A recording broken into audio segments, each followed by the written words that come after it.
but we're not meant to feel just one thing. We're this very complicated entity. And I think that this is something that the Vedic sciences and Vedic systems of knowledge do so well, because you can have one person who's like, this system says this, and then there's 4 other systems that say something else. And they don't disagree with each other, but they're looking at the same event from a different perspective. And just that kind of acceptance, that kind of openness about how to feel, about how to be, about how to take care of self, just provides so many pathways and opportunities to help ourselves heal and to help ourselves really identify with that sense of self within.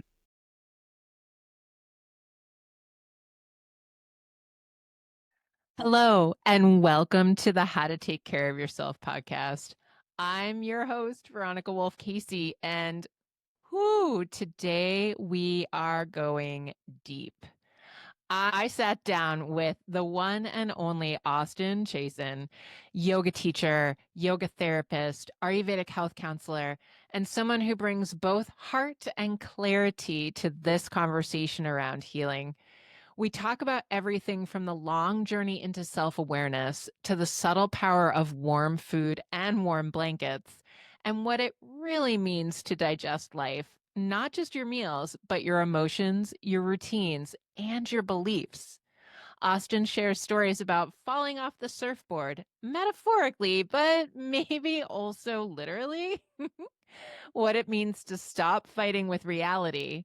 We could all use a little dose of that. And why he now makes sourdough starter pancakes as an act of self-love. This is one of those conversations that sneaks into your bones and stays there in the very best ways. So grab a cozy beverage, snuggle up with your favorite blanket, and let's get into it. Hello, Austin. Thank you so much for being here. How are you? I'm pretty good. Thank you for having me. It's always a pleasure to see you. A pleasure to have you too. I've wanted to have you on the podcast since we saw each other in December. When was it? November of last year? It was November for the in-person module. Yes. Was it? Yeah, it was November. All the months have been like kind of chewing together for me. Particularly the winter months. They all just seem very similar. And then there's the hubbub around Christmas and the holidays, and then everything just passes by quickly, but the days seem incredibly long, if that makes sense, right? But looking back on it, wow, that happened so fast. Absolutely. I know you, but my listeners don't, and my viewers don't. And I would love it if you could tell everyone a little bit about who you are, what you do, and then we'll get into where you came from, how you ended up on this crazy ride. Gotcha. Well, I came here because of my parents, but that's a not safe for work conversation. And so my name is Austin Chason, and I am a yoga therapist and now Ayurvedic health counselor. I just got certified through Mona's program and Veronica's program this last winter. And well, the process took a year, not just 1 month, not just one season. And most of where I work right now is in intensive outpatient therapy. So I work with about 100 to like 180 individuals a week, depending on group size. It's in groups, not one-on-one. And it's all just clinical documentation. I specialize in the therapeutic application of yoga, and then I sprinkle in the Ayurveda where I can get away with it. So I just find the work to be incredibly rewarding, and it's definitely where I want to be. There are definitely times where I do want to butt my head against reductionist models of the Western system, but it's generally always with the models and not with individuals. I'm deeply, deeply grateful for the people that I work with. I learn so much every single day, and I just absolutely love what I do. And I think that answers the question. It does. Where are you from originally? Oh, so originally I was born in Florida, but then we moved to Texas when I was like 5 or 6. And then I was raised in Texas, and then I now have migrated to North Country, New York. So I lived in New York City for about 10 years, and then I'm about 6 hours away from New York City. So that's a big difference from Texas to New York City. Oh, very much so. Yeah, very much so. What was behind that move? What made you want to go to New York City? So I didn't have anywhere else to go. After I finished college, I was in the Peace Corps for the duration of time that I was supposed to be there, and then I wanted to stay there for a little bit longer, and so I stayed for a few months afterwards, and there wasn't anywhere else to go anywhere else. So when the money ran out and the job was not found, I had a friend in New York City, and so I just went and crashed on their couch for about 2 months until I found a place with other people, and then just made things work little by little. And what did you do in the Peace Corps? So in the Peace Corps, I was a girls' education extension agent. But that job changed while I was there. They were just undergoing program reviews, and so it went from the girls' education extension agent to more of an English teaching program. But my community wasn't set up for that, so there was this kind of like transition piece that had to happen that made things a little difficult. Things eventually got sorted out by the time I left. Interesting. And then when you moved to New York, what did you end up doing while you were there? I mostly worked in theater. So that's my bachelor's degree is in theater. Didn't know that.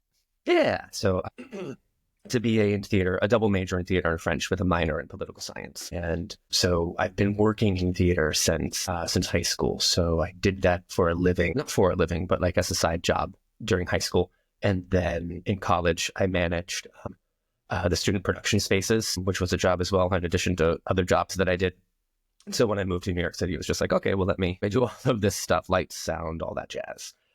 So I did that for a few years until I finally took a 200-hour yoga teacher training course, which is something that I had wanted to do for a long time. I first took a yoga class back in college, and that was not intentional. I was looking for a Tai Chi class, and that was the closest thing my university offered.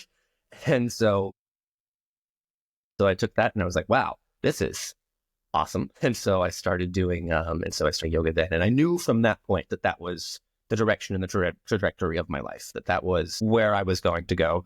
It was just, it's like the song by the Dixie Chicks, The Long Way Around.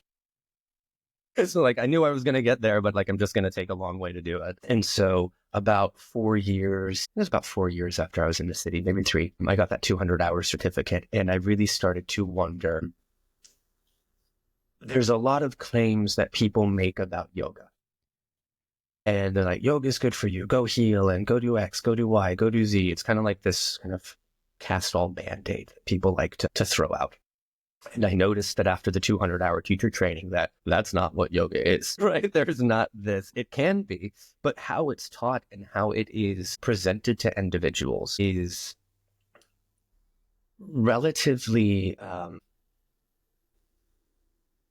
I'm thinking because I need to say it kindly. You don't have to. This is no holds barred. You can say it however you want to say it. It's just, I have just found that it's a lot of people who are just there for the look. And it's like the people who go to church to be seen at church. Yeah. And not that anything is wrong with that. That's certainly a way of doing things, but that's really more fancy stretching than it is yoga. And particularly recently, as I've been diving more into yoga philosophy, which is not something that's usually presented in yoga classes. The Yoga Sutras of Patanjali only mention asana once, and when it says your posture should be easy and sweet, sturdy and sweet, right? And that's not what any of these yoga classes are. And so there was this exploration of, okay, how do we find this yoga that is healing? How do we find this yoga that it was me? How do I get myself in that environment? So that's where I found my yoga therapy teacher, Susie Hakely, who really has this kind of philosophical approach to how yoga is, and also a profound background in biomechanics, in how the body functions and fits together. So how the leg bone fits in the pelvis, how the shoulders fit in the shoulder blade. And so there was this really a profound experience in working with her where I learned how to see bodies differently and learn how to see myself differently, because as we move differently, as we change that relationship to the body, we figure out how the mind is being affected as well. And so at that point in my life, I was severely depressed. I was in a relationship where we loved each other very much, but we did not like each other. And so it just wore on me. I was in New York City too. And so there was just the atmosphere of heaviness and just all the people in the hubbub. And you don't realize how much it's affecting you until you get out of it. And so I realized recently, since I've moved to this place, which is substantially less people, how much of a negative impact just being in that busy environment was for me. And so at that period, I was very depressed. And I just started to notice these little pieces about what I can do differently, about how I can start to take care of myself differently. There was a lot of physical pain that I was experiencing at that point in time as well, that I couldn't figure out what it was about. And a lot of it was just learning, how do I simplify? How do I help myself to be kind to myself, to be easier with myself? And a big supporter of all of that at that point was Mona Warner. So just a lot of that self-compassion. And I saw the podcast that you all did recently. And just one of the things that she said that absolutely resonates with me, and it's absolutely what Mona does, is just finding ways to be more compassionate in a world that is increasingly less compassionate. Just being that compassionate side of ourselves. And this is what I teach to so many of my clients right now is, don't worry about being compassionate to other people. Start by being compassionate to yourself. Let things stem from that point, and then everything else will fall into place. Because you have taken care of yourself so well, it then becomes easier to take care of other people. But we have to start with that connection inside first. And so that's how I got to New York City. Wow. That's a great story, though. It really covers a lot of the kind of the struggle, right? I could hear it in your voice. Like, it wasn't an easy path. You kind of did what you knew, and then you found this doorway, which had been sold as sort of this bag of goods. Yoga, it's going to cure everything. Because we hear that all the time. Yoga, it'll cure death, right? It's like one of those things. And it's like, then you do your 200 hour and it's like, oh, I am just suddenly aware of how much I actually don't know, and how much because, and I think you'll agree, this is one of those things we get told about it like it's just going to be this magic thing. But the reality is that the work has to be done.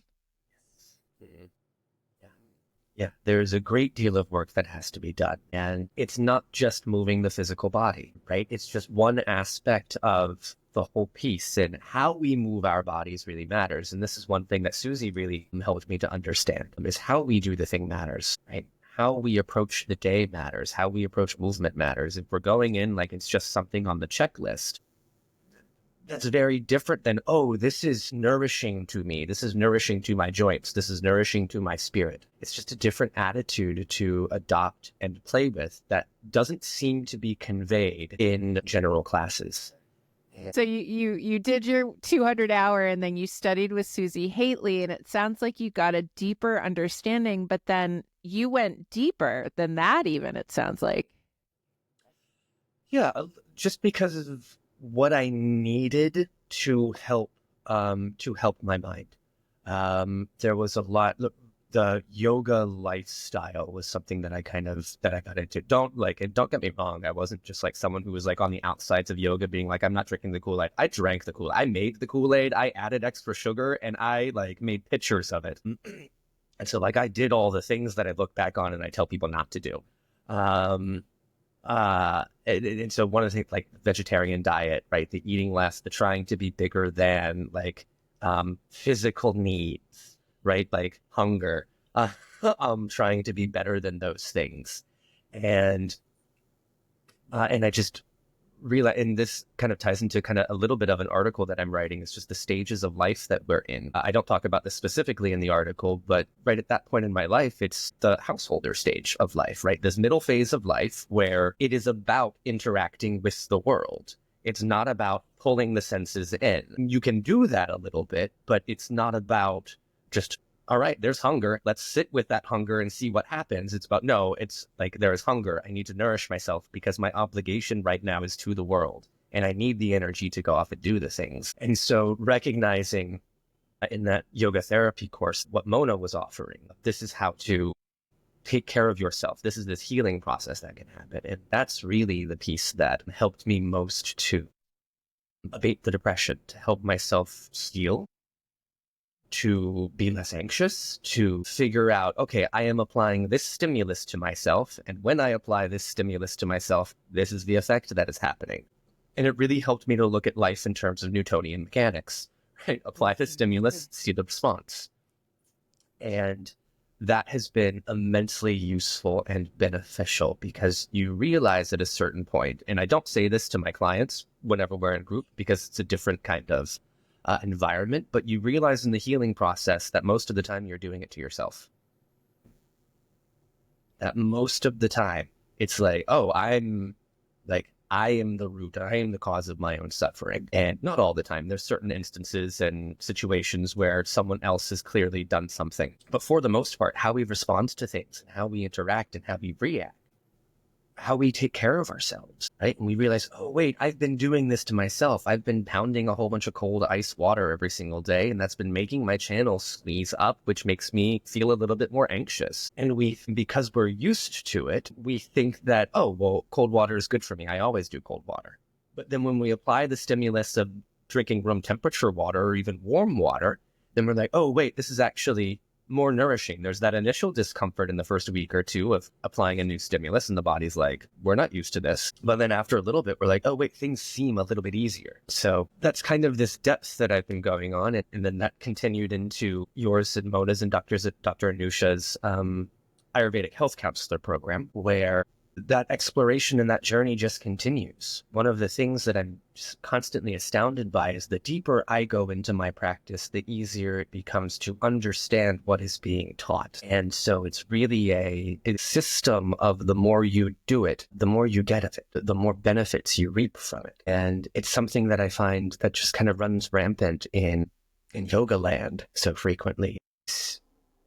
There's a couple of teachers around this area that I've been to where they injure themselves, and it takes them so much longer to heal because they're not taking care of themselves, right? Because they're still forcing themselves to kind of move at the speed that they were doing. They're forcing themselves to continue doing the things. They're not slowing down. They're not honoring the intention in the body. They think that the yoga is the posture and not how are we looking inwards. And just this whole Ayurvedic journey and taking care of myself just really makes me look inward and see, okay, what am I doing?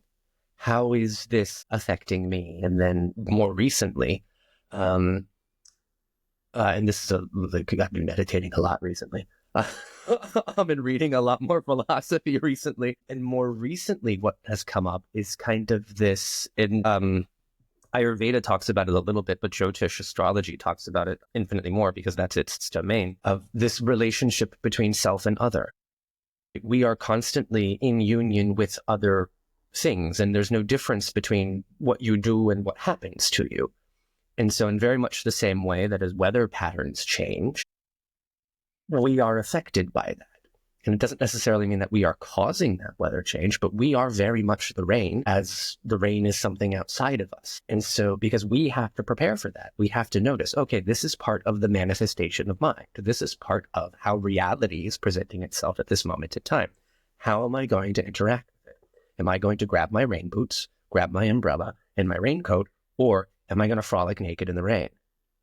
Neither one is bad, but one is more useful than another depending on your objectives and your ends.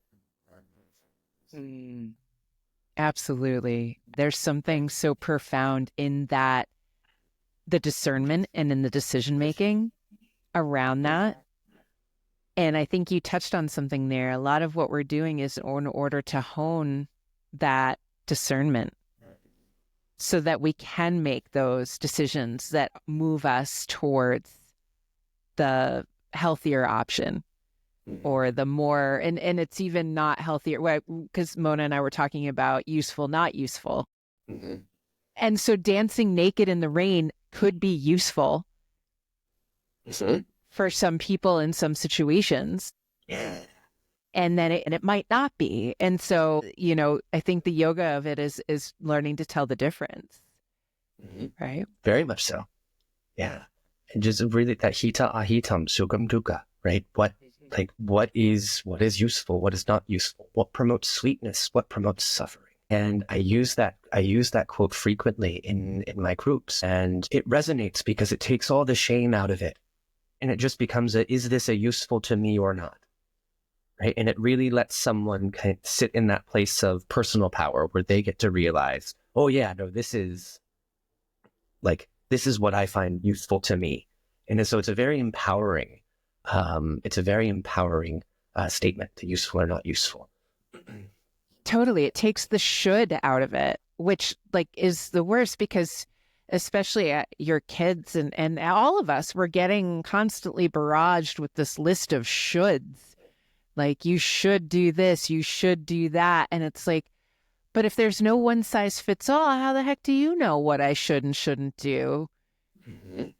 It's not up to you. And that coming back to useful, not useful, it's like, oh, well, yeah, that personal empowerment's baked into that in a really profound way. This paper, it's a blog that I'm releasing today, actually. It's just about stages of life in meditation, because so often it's like, oh, I should meditate more and I have to do X, Y, and Z, and really just kind of giving ourselves that option to realize, okay, like it is a useful stimulus. However, if you have a baby, it's not going to be super useful for you to be like, well, let me go meditate. Sure, like take a break, do what you need to do to rest, to restore, to rejuvenate. And baby's crying. It's not going to be useful to you to sit there and meditate while baby is crying. There's other things to do. And at this stage in life, our obligations are different.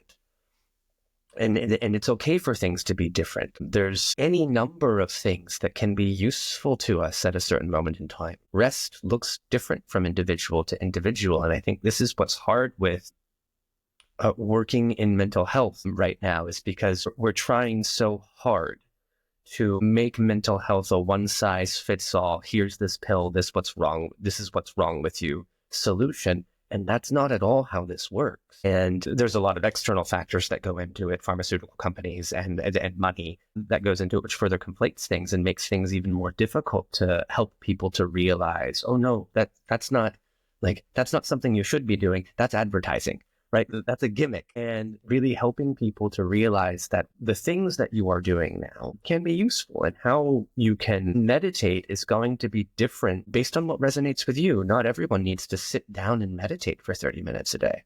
Some people need to sit down and do a crossword puzzle. Some people need to go on a walk. Some people need to listen to music, right? There's any number of things. And so the key is to really tune into the hita, hitam, sukha, dukkha. What is going to be useful? What is not going to be useful?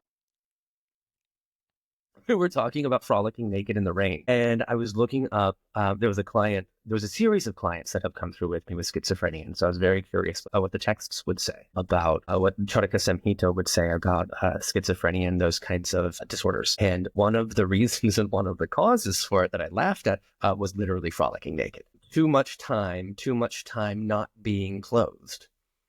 Too much time being right, there's no container for the body, which sometimes may seem a little silly, but when done in kind of a metaphor, when thought about in a metaphorical context, the container of self has spread.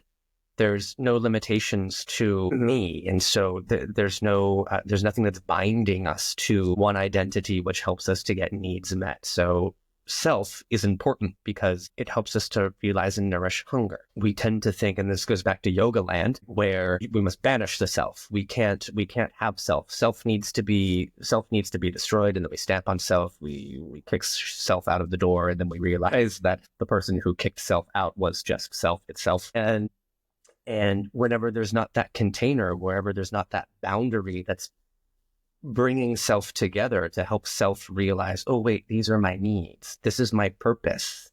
These are the things that I need to be doing here. That spreads away and it doesn't form a cohesive entity. And so giving ourselves that permission to find metaphorical clothes, right? What are the things, if we're feeling loose in our mind, if we're feeling spread out, if we feel like we're different people, right? We're moving around from place to place and we're embodying these different kind of masks as we jump around from thing to thing. How do we bring ourselves together a little bit more so that way we can be very clear about who we are, so that we can be very clear about the boundaries of self, so that way we can help to nourish ourselves in a way that is useful, that helps us to realize this is the type of self that I want to embody.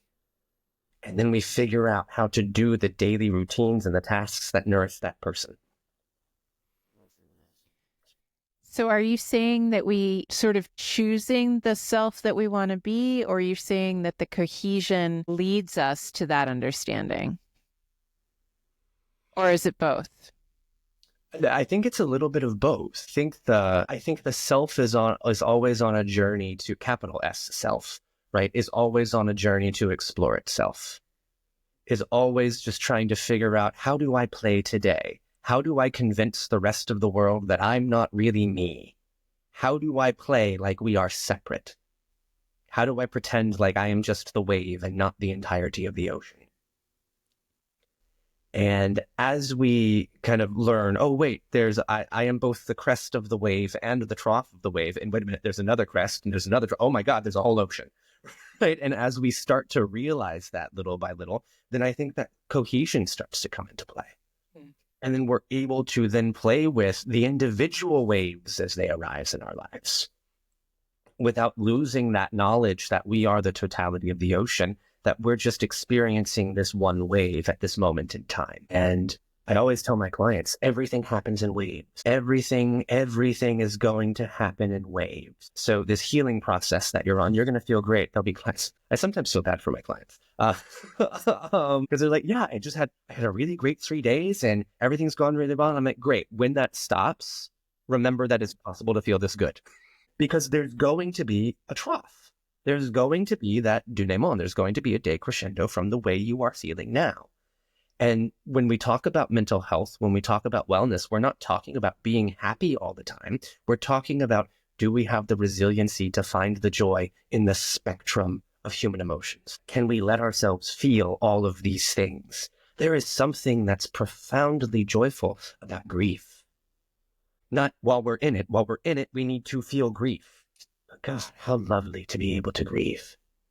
To know that we were affected in such a way, that we have been moved, that the foundations of our being longs for an individual, longs for another creature. Right? What a fantastic way to explore living. And what happens is sometimes we get caught up in that thing, and that's okay. It just means that we cared a lot. And so we just need to remember, how do we invite that opposite in? Because life isn't about the pain and the suffering. It's just about being present with all the waves, with all of the emotions as they arise. And the more that we take care of ourselves, the easier that becomes.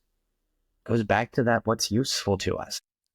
If we find that we're stuck feeling one way, even perverse happiness, if we find that we're happy all the time, something's wrong.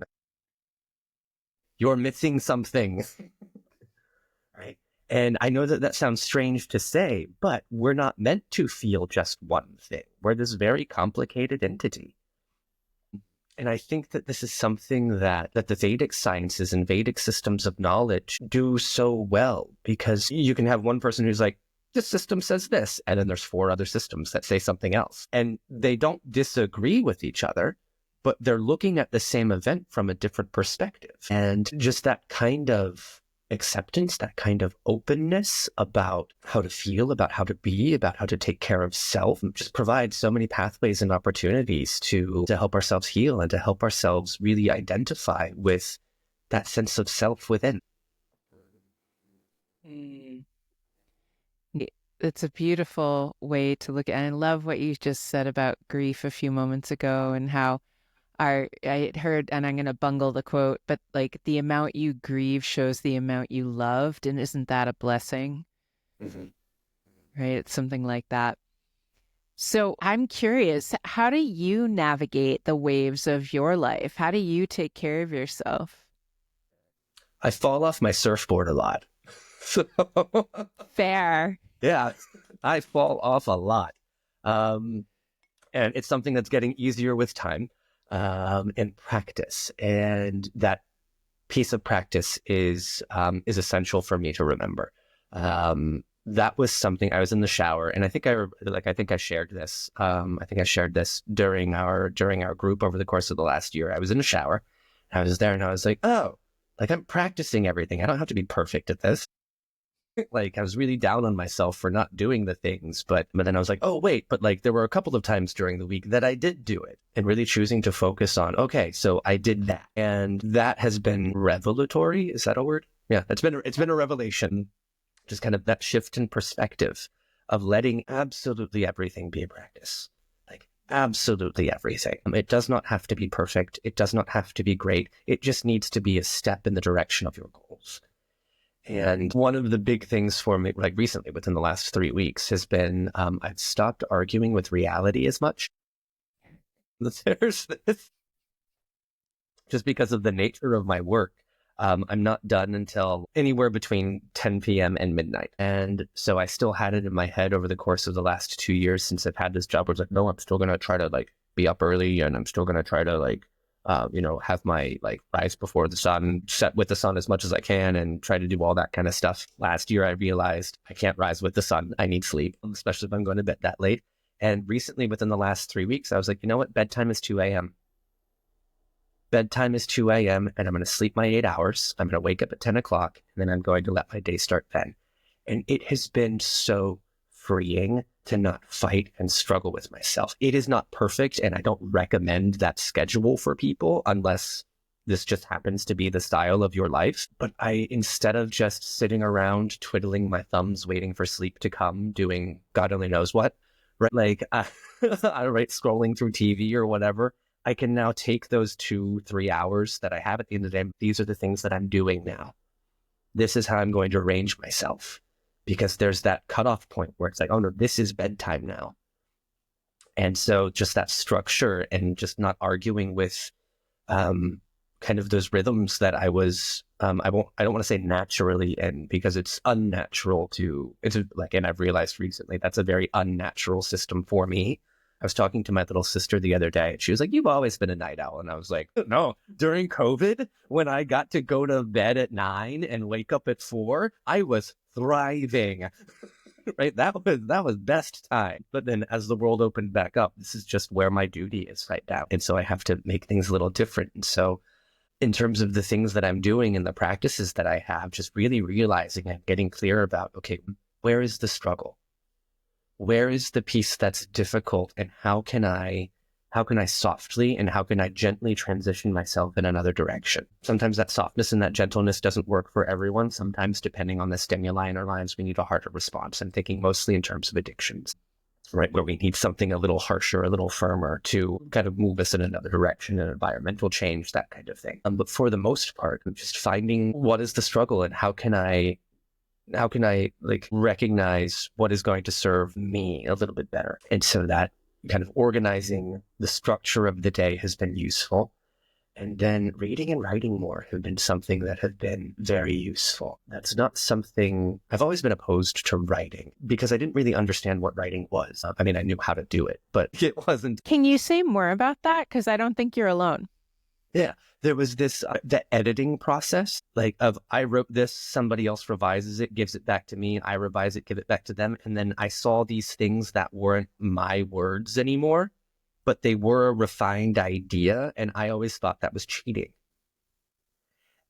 And so I never got in, and so I never allowed myself really the opportunity to give myself to that process until recently, where I've been like, oh, okay, this is how people write. This is how you do things, right? And in terms of journaling, in terms of that kind of writing, just very kind of like, just let it flow, right? Especially if you're writing a first draft, just get it all out, right? And just write. It doesn't have to make sense. There's several times where I just stop mid-sentence and I'm like, that's a red light. And then I move on to the next thing and just keep writing. I used to get so into my head about having this perfect piece that I've just let the writing become a practice. And so when I'm journaling, when I'm working on an article or even revising somebody else's work, I'm just looking at it in terms of practice and just letting it be like, okay, this is what I can offer here. Can this be said a little bit differently? Similarly to daily routine, where is this piece struggling?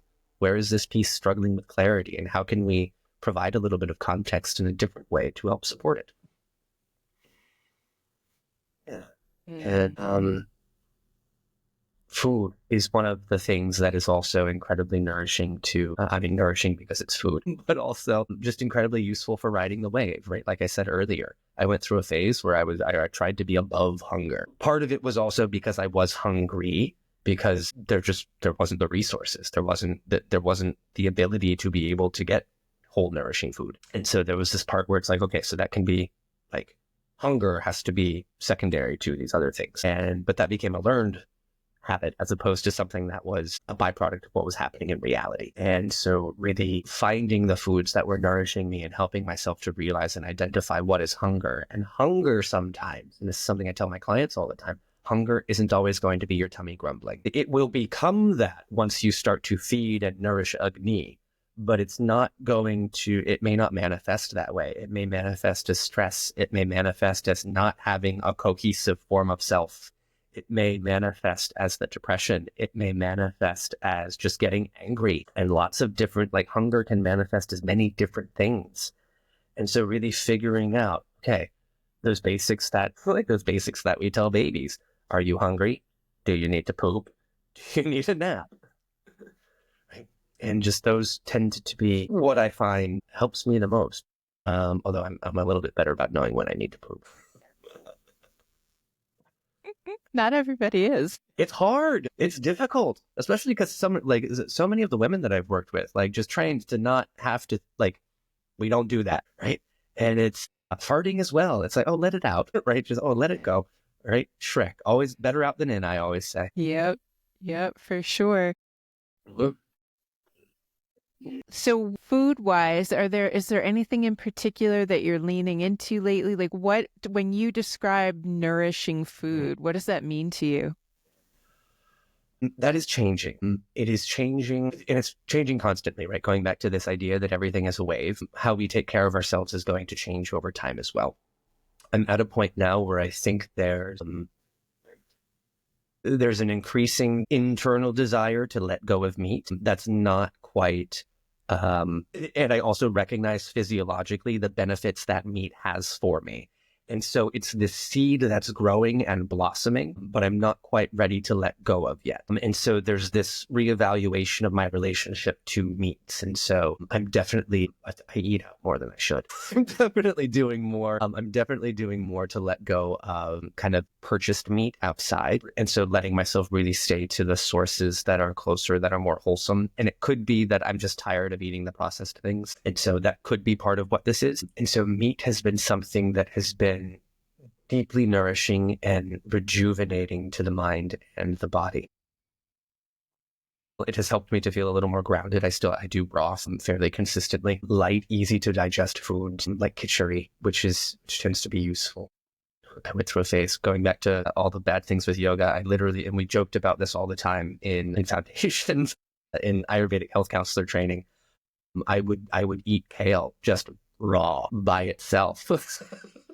Right, which is not useful, and that is not a use. I don't recommend that for anyone. Like kale, it's not great. It's just kind of right, and this kind of goes into this reductionist model, this reductionist system that we have. We're like, look at all these things that's inside kale, but we don't look at how kale is being digested in ourselves, how it's actually moving through the system, right? Because you still, like, the presentation of it is still very, it's harsh on the system. It's roughage, right? It's difficult to digest. But because it's got iron, it's got B5, it's got, right? It has all of these things in it that, like, we focus on that, but we don't focus on the delivery mechanism. And the delivery mechanism is very clearly saying, don't eat meat. This is not for you. There's probably some people who can handle it. I am not one of them. Cows might be able to handle it. I am not a cow. But yeah, so realizing what fruits and vegetables are useful to me, cooking them, just letting things be cooked, letting things be warm has been deeply supportive. There's a lot of raw diets, which I find tend to be, I'm trying to think of something that's tastier raw than it is cooked. And I'm just not. Kiwi.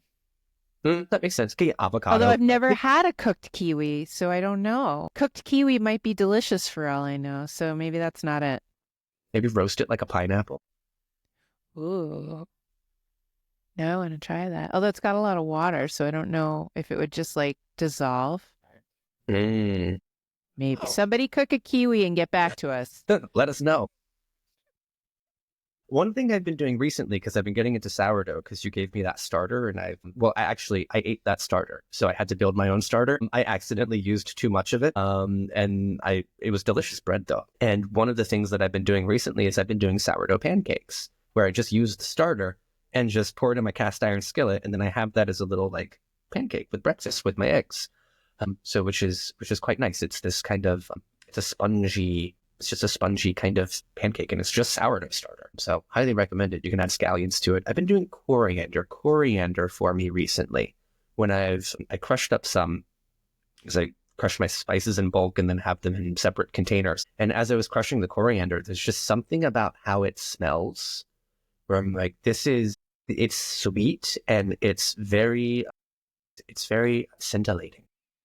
Where it makes me want to get closer to it. So I'm planning a lot with coriander right now. And let your senses, right? Something that I tell my clients too, let your senses guide you.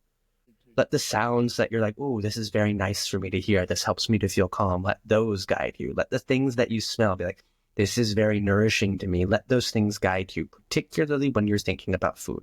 You can't really hear food that much. I mean, maybe somebody can, but I mean, you can hear the sizzles as it's cooking. You can hear, right? There's the aspects of cooking that you can hear, which can be its own meditation, right? Just being present while you are cooking food, but really letting yourself connect to your senses whenever you're cooking and preparing food, really smelling, really tasting, being, what does my body respond well to? What does my body say yes to?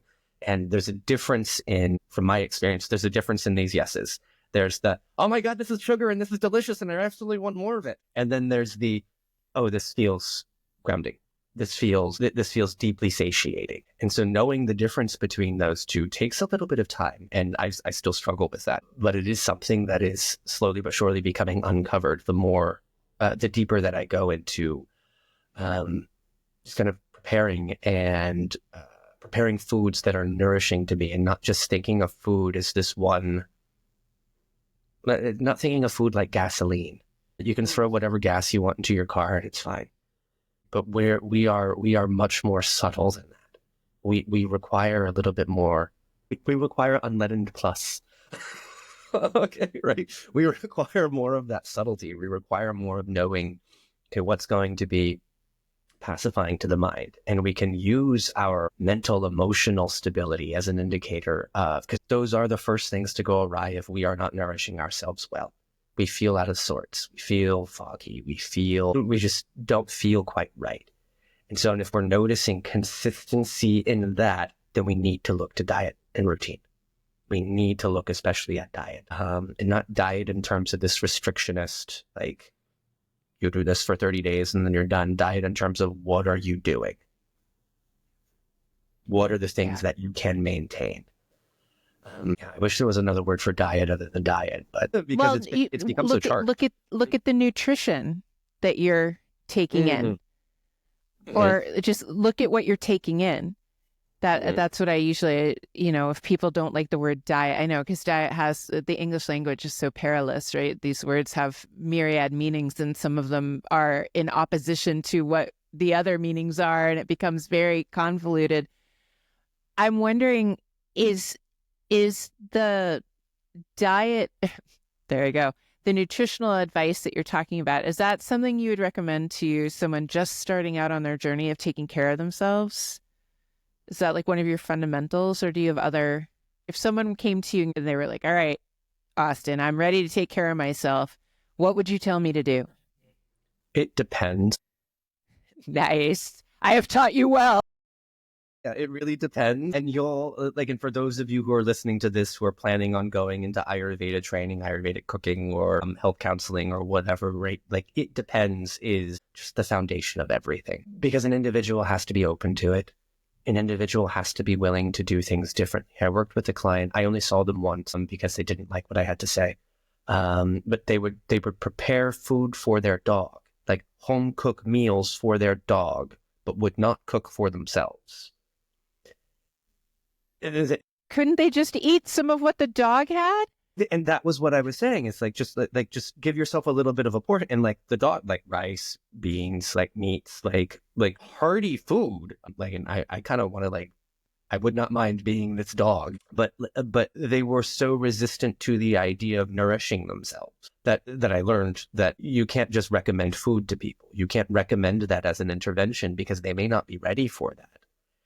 And so it just depends on where they are at and what they are talking about. The things that I've been doing most recently, because I'm also, just because of how I work, I can't give diet recommendations in groups because that's not the scope of practice for mental health, which is mind-boggling to me. But that's just how our system is set up. And so I'll tend to say things in terms of qualities as opposed to specific recommendations. So if someone is saying that things are just difficult for them recently, I tend to not, like, I could talk about physical things, but it would just be weird to ask someone how their poop is in a therapy setting, right? You can't really do that.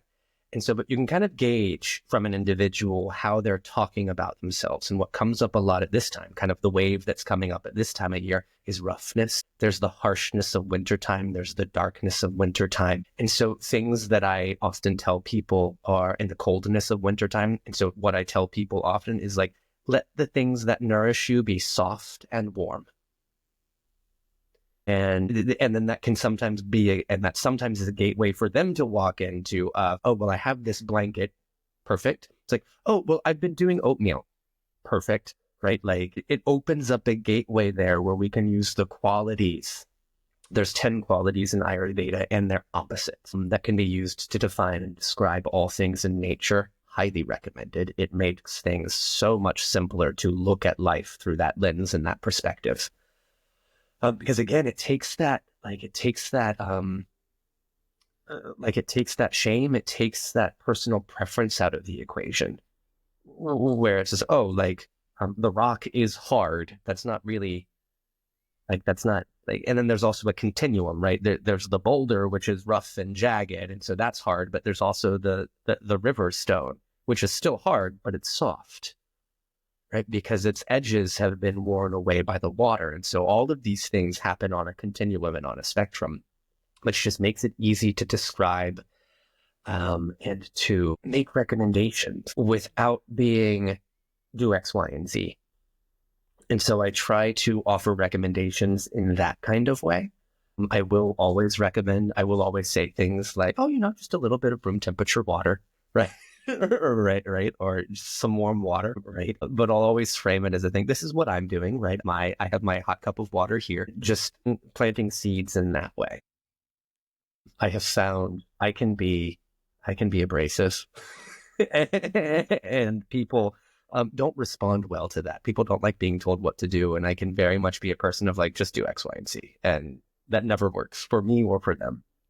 And so I try to make so I've been trying to make recommendations a little more accessible in that way and seeing how they want to proceed, how they want to progress. There are a few individuals who will then ask me outside of the intensive outpatient program, who will then ask me, well, like, what are some things that I should do? And that's when I'll give a little bit more complete list of dietary recommendations and lifestyle routines. But for the most part, I just wait for them to, it's like a new cat in your home. The cat is going to go find a place to hide in, and you just have to like be there whenever they come out and snuggle, play with them a little bit. And then when they're like, no, then just accept that they say no and then wait for them to come back out. We're really not different from cats. I've also been watching big cat videos, just people playing with tigers, and I want one. No, Austin. No but big cats. Adorable. Do you find yourself recommending the same things to your people? Like when they come to you at post-group session and they say, I'd like more specificity. Seasonally, yes. Right. Depending on the season, I find that the recommendations tend to be a little more similar.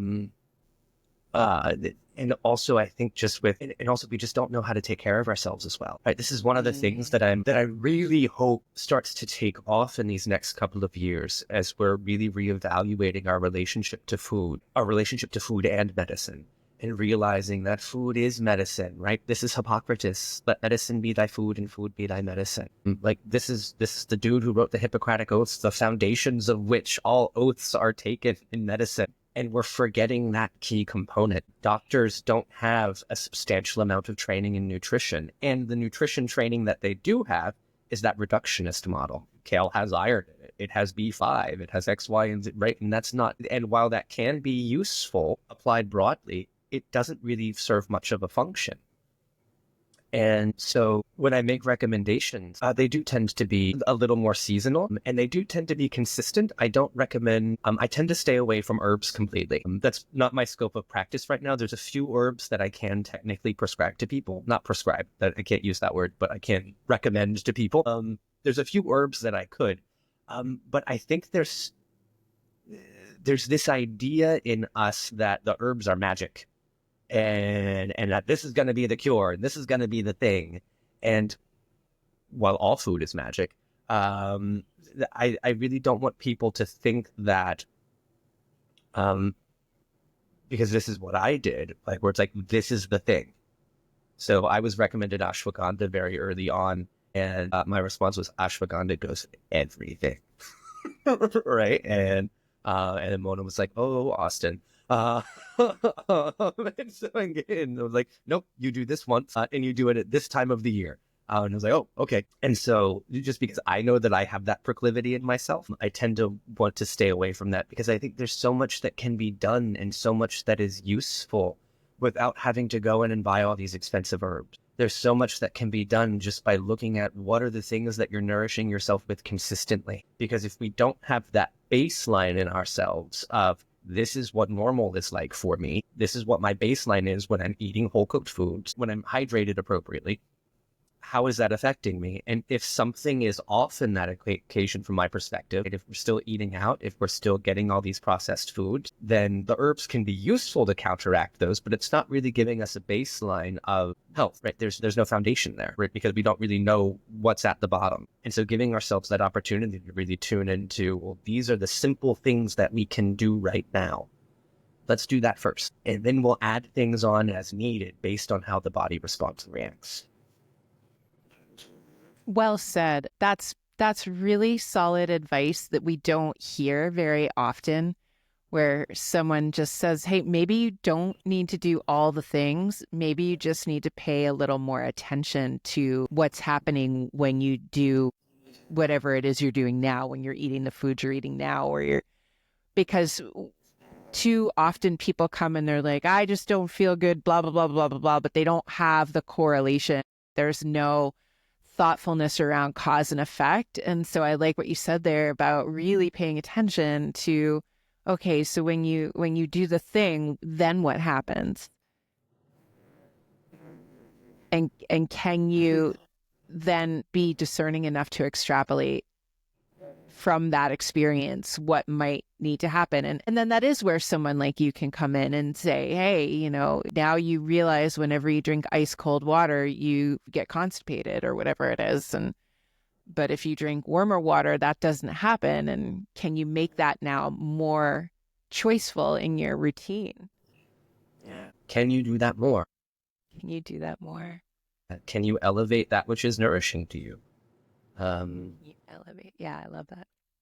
And gosh, and just let it be simple, right? It doesn't, like you said, you don't have to go after everything. You don't have to go after everything. It can just be one thing, right? It can just be one thing that slowly becomes two, that slowly becomes three, right? This is the Tao Te Ching. One becomes two, two becomes three. A journey of 10,000 miles starts with a single step. And giving ourselves that opportunity to recognize, okay, like instead of having processed foods for breakfast, lunch, and dinner, can I add carrot to dinner? Can I add a carrot to this pack of ramen? And then let it start with that. Let it be that simple. And then from there, that plants a seed, and then the rest of the body is like, oh, I really like that carrot. And then we start to figure out more of what is nourishing to us. But it doesn't have to be a complete overhaul from the get-go. It can be a slow evolution over time, and I highly recommend that it is, because we don't want to, anything that happens suddenly in nature is a natural disaster. And so we want to give ourselves permission to change, to shape things with the season. Yeah. Slow and steady. Slow and steady. Mm-hmm. So we have a tradition on the podcast where I ask you a couple of questions at the end of the podcast. And one of the questions comes from one of the Delve decks. And today I've chosen the Joy deck for you. There's only two of them. There's the regular one and there's the Joy deck. But I felt called to draw a card from this one, and we'll see what you get. Oh, and it's very apropos. So they're cute little cards, and it's what helps you recharge. Ooh, I like that. So on point. Yeah. Oh my gosh. So many things. I'm excited spring is coming because I can get out to the park more. There's not 5 feet of snow just laying on the ground anymore. So being in nature is definitely something that helps me to recharge. Yoga Nidra. Yoga Nidra. Just give me one of those any day. And that helps me to really reset, to just give myself that permission to. And then more recently, there's a smorgasbord of things. And then more recently, the room I'm pointing up because that's literally where the room is. I've got that cleaned out now. Now it's like a meditation Zen den, and I get to see the setting sun in it. And so for the last month or so, I've been wrapping myself in my weighted blanket and just meditating in the setting sun. And 10 out of 10 would recommend just feeling the sun on your skin, even if it's through a window, even if it's the middle of winter, right? Just take some time to feel the sun on your skin. And then the second question we ask at the end of the podcast, and you kind of already answered it, but I'm curious what you'll say now, is what are you learning from the food that you're eating?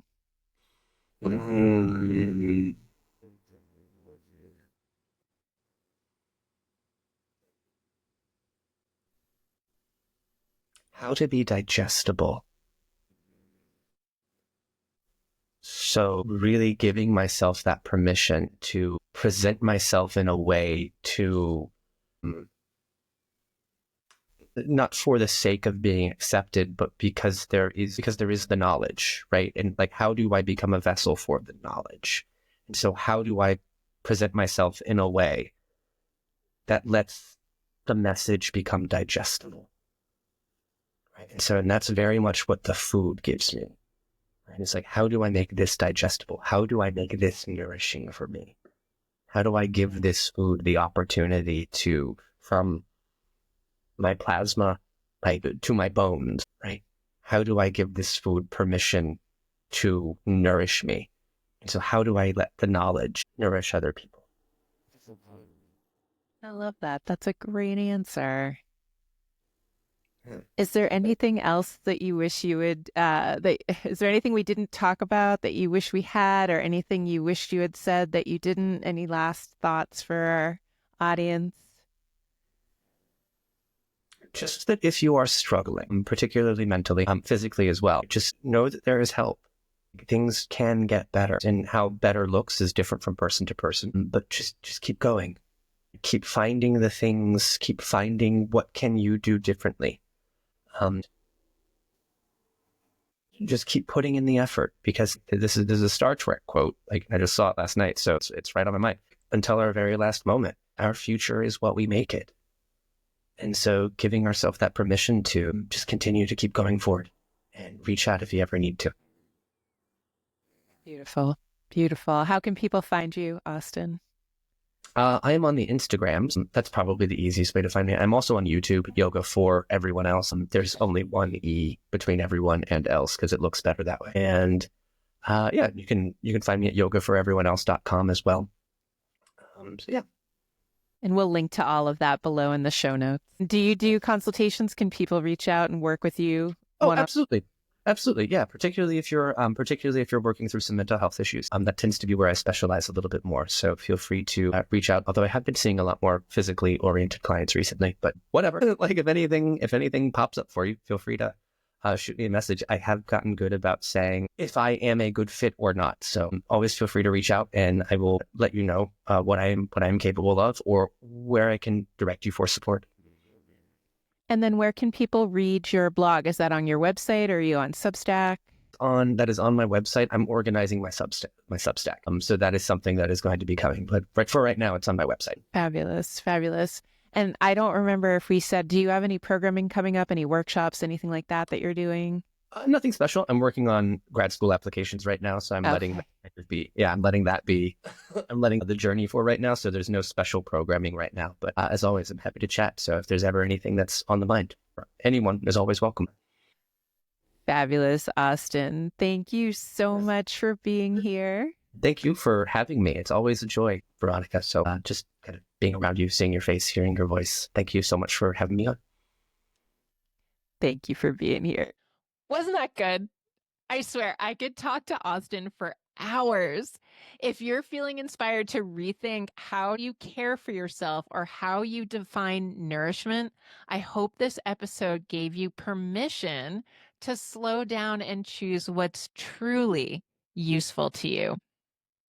You can find Austin on Instagram at Yoga for Everyone Else, or check out his website, yogaforeveryone.else.com, for more on his offerings and blog posts. And yes, he does work with folks one-on-one. Hey, do me a favor. If you're loving the show, make sure to subscribe wherever you get your podcasts, leave a review, and please share this with whoever might need to hear it. When you do these things, it really helps us out here at the podcast because it tells the algorithms that you want to hear this kind of content. And so then they respond by pushing it out to more people, which then means more people listen, which then means more people will listen because then it pushes it out to more people. It's this whole thing. And now, if you're ready for a deeper dive into your own care, be sure to check out what's happening over at my website, veronicawolff-casey.com. We've got workshops, resources, and seasonal resets. Yes, the spring digestive reset starts March 28th, and that will all meet you exactly where you are. Till next time, if no one's told you yet today, I love you, and I'm absolutely convinced that you are capable of crafting a life worth living. Thank you so much for listening. I'll see you in the next episode. Bye.